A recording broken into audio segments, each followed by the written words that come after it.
Good morning. I'm Bill Griffith, and we're back for more oil painting for fun, relaxation, and creativity. Today we're going to do part 6 as planned, and we're going to talk a little bit about tones and values. And if you do a little reading on it, you'll see that's a pretty confusing, if you want to use the term, because frequently the two are exchanged freely, go back and forth. But let me go down through the basics. As I said in this course before, we stay with the basics. Let's start with tones first. We talked a little bit about tones last time. I'll turn the camera a little bit. When we talked about blocking and wanting to see what we had as far as our little still life that we were doing and trying to create some shadows. So quickly, go back over the tone. I'm going to move the camera again. Basically, today's palette is nothing more than red, ultramarine blue, lemon yellow, and titanium white. And all I'm going to do is kind of show you a little bit of tone to start with. As we mentioned last time, I can take a little bit of ultramarine. I can try to avoid getting things on my mixed up on my brushes here, so I'm going to use a palette knife, and I can add a little red to it, and I want to add a little more blue. Okay, and that gives me a real dark tone. And notice I use the term tone. Now it's still pretty red, so I want to add a little more blue to it. And basically we're creating, it looks almost black. If I don't add too much blue to it, darken it up, we'll probably end up with something that's more of a purple or a bright tone along that way. So here we are, that's pretty much our dark tone. So I'm going to put a little bit in the middle. I'll go back, get a little white, and lighten it up a little bit. I'm moving along pretty fast here so I can get it all in. And notice now I've created a middle tone. It's not as dark, but it's lighter. And then I go to the next step. And again, I can add a little more white. Take a little of this middle tone, or maybe a little bit of the darker tone. But again, I create my light tone. So I got a dark tones, middle tones, and the light tone. That's where the terms come from. But they're all got colors. So now let's talk a little bit about values and how they kind of the same thing across both sides. First of all, most of you probably from elementary school or somewhere in your education heard the term color wheel. That's your reds, your blues, your yellows, and how you can simply mix them like we've just done here with the red and the blue. We'll get kind of a purple color. A little more red. And these are really light, but kind of a mid-tone there. And I use that word, okay. So now I'm going with the blue. And in this case, I'm going to add a little of the yellow. And I get a green tone sitting in here. Now each of these you can lighten up with a little bit of the titanium white. You can probably see your colors a little better, but this is primarily, I'm just trying to demonstrate how you come up with the various colors. And then as we go around the wheel, if I take a little more yellow, and in this case, instead of adding blue, I add red, and I got a little too much red. Your Candium reds, most of your reds are real dominant colors, and they tend to kind of take over the whole thing. But if you can see, I hope you can, I've created kind of an orange color right there. So basically I've created a color wheel, and I can use more paint, start mixing each section on this little circle, and come up with many more colors. And I would really suggest that you do that. Okay, so going back to what's the value of all this is your tones, dark, middle tone, and your light tone. Your colors can do the same thing. And that's why there's a little bit of color thing. You have warm and cold colors. Warm colors tend to be your reds, oranges, yellows, and your purples. Your cool colors tend to be your blues, your greens. All of these could have white added to it to lighten them up, bring them up. And why this is important is your reds and your dark colors, warm colors, tend to come forward in your painting. And your cool colors tend to recede. So if you want something to come out at you, is try to get it into the warm colors. Now, also, if you want to accent it, you can do what they call using the complementary colors. And complementary colors is nothing more than what's on the opposite side of the color wheel. So if I'm painting red and I want something to jump at me, maybe add a little bit of green.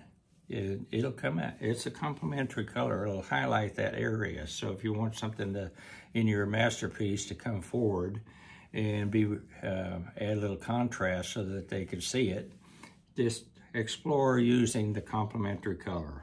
For example, again, if I'm dealing primarily with yellows, a little bit of violet or purples will bring forth. Same way all the way around. So your warm colors again come forward. Cool colors go back. You have your dark tones, middle tones, and light tones. So the last term that you might hear is called transparency. And you can look at your oil paint, and in the case of acrylics and watercolors, there's some of that, but really it's a thinning thing with those two mediums. But with oils, you actually have paint that is more transparent than other paint. Transparent, opaque. Just look at the tube and see what you've got. And what does that mean is if it's a transparent color, if it is applied thinly and laid over an existing color, that existing color will come forward. And you'll be able to see it a little bit. So let's go. Brush is a little dirty here, so I want to take a little bit of this, and I'm just going to make kind of a transparent color to sit over the top. So I'm assuming, and it may not be dry yet, but I want to overlay that green a little bit, make it a little more blue. So I'm just going to basically go across it, and notice it doesn't cover up the green. The green still comes through. And that's transparent paint. So explore that. It's a lot of fun to explore paint. So let's go back to our still life and see what we can do with where it is now. Now, this is basically where we finished up. And basically it's, again, the pig skull coming off of a photograph. And here's the skull. And yeah, mortar pistol. Here's the mortar pistol. And again, this is kind of sketching. We blocked it in. Blocking is kind of emphasizing some of the dark points, light tones, but also you're already talking about dark tones, light tones, and mid-tones. So we're kind of sitting here, and we want to say, okay, what else can we do this? Now, I asked you to look at your painting that you're working on and see if you want to change anything. And in this particular case, I'd like to see a little color right in that area because there's not a lot of color right here. So I'm going to sit there and I'm going to say, oh, let me look at something I might be able to do. How about putting a little, I'm going back to my palette that I already got here, take a little bit of this green, and I'm going to say, I think I'm going to have a little, maybe a little, some sort of little plant sitting right in here that just brings it out. Now again, I'm not really working on details yet. I'm still laying it out. And I'm going to say, all right, I'm going to put a little bit of red. And notice how it's a warm color. And boy, it jumps right out. So I'm going to say this is going to be my little rose when I get done. And I might even have a little rose bud sitting back here someplace. So I've added a little color to my painting, and you're free to do that. I mean, there's nothing saying you can't do that, and most artists do it. So I'm kind of sitting there and okay, now I'm beginning to see a little more.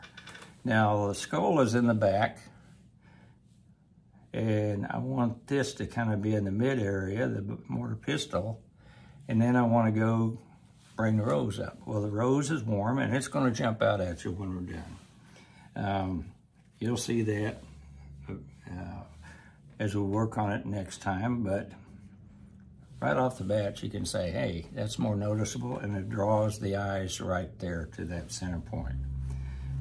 I also want to do some color here, so I think even though my mortar and pestle is a kind of a brassy color, I think I want to go a little lighter on this, so I'm going to go down a little bit to more of a middle tone and kind of add a little bit of highlight in here that's kind of a orange.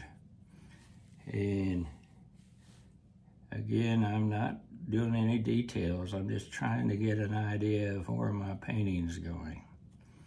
So I've added a little bit, and notice this is a darker, brighter red. This is a little lighter. Maybe I wanted a little more orange into it, so I put a little more yellow into it, I'm sorry. And so I've got something in the background. I've got my mortar pestle. It looks like now it's beginning to show up in the mid area on the canvas, and then I'm going to have my rose in the future.